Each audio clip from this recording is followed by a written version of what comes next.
আনুমানিক 2টা 12 ভিতরে এদিক থেকে 2 জন লোক এখানে আসে।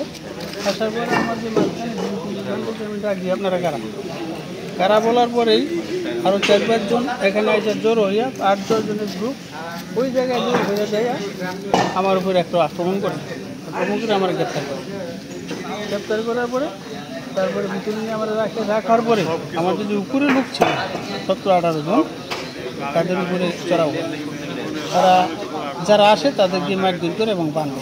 আচ্ছা, চাকরি করি আমি বয়লার অপারেটর। আমরা ঘরে ঢুকে হারিয়া হাত পা বান্ধা ট্যাঙ্গো হাত মুহ বাঁধছে পানি খাওয়াইছে না, পানি না খাইলে বান্ধা বাড়াইছে পানি খাওয়ার পরে আমরা কিছু বলতে পারি না।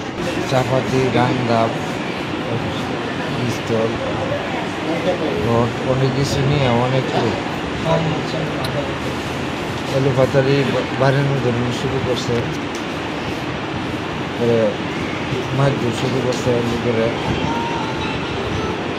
আমরা যাও বাইরেতে ছিলাম, ওদের অবস্থা দেখে আমরা আবার ওদের ভিতরে ঢুকে সব মশার বিরুদ্ধে সুরক্ষা দিতে এলো বসুন্ধরা এক্সট্রিম অ্যারোসল। মশার বিরুদ্ধে এক্সট্রিম সুরক্ষা। আমাদের যে ফায়ার সার্ভিস থেকে শুরু করে সিনেমা বাজার পর্যন্ত এই রাস্তাটা সবসময় এই রাত 8টার পরে গুটগুটে অন্ধকার হয়ে যায়, চারিদিকে নিস্তব্ধ হয়ে যায় এবং প্রতি রাতেই কম বেশি এখানে ডাকাতির একটা থাকে, আতঙ্ক থাকে এবং কম বেশি হচ্ছেই।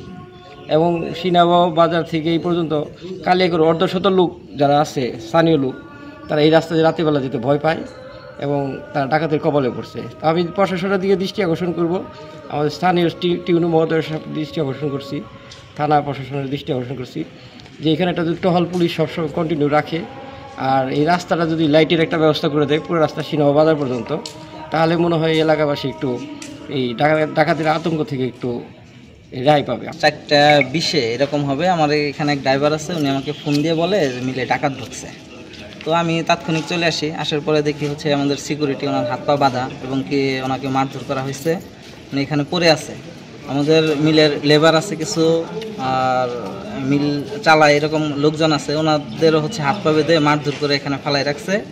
তো আমি এসে সব কিছু দেখার পরে আমাদের মিল মালিক যিনি জলিল উদ্দিন, ওনাকে মানে জানানোর পরে উনি চলে আসে। আসার পরে হচ্ছে এসে পরিদর্শন করে দেখে অনেক ক্ষয়ক্ষতি হয়ে গেছে আর কি। এখানে আমার অফিস রুমের কিছু মালামাল ছিল, ওনারা এগুলো নিয়ে নিছে। তারপরে আর্থিক কিছু টাকা ছিল, ওগুলো হচ্ছে নগদ নিয়ে নিছে। আমাদের মিলের অনেক পার্টস যেগুলো হচ্ছে মূল্যবান যে পার্টসগুলো ছিল এগুলো হচ্ছে মানে ওনারা নিয়ে নিছে। আর আহত যারা আছে তাদেরকে আমি উপজেলা হসপিটালে ভর্তি করে দিচ্ছি।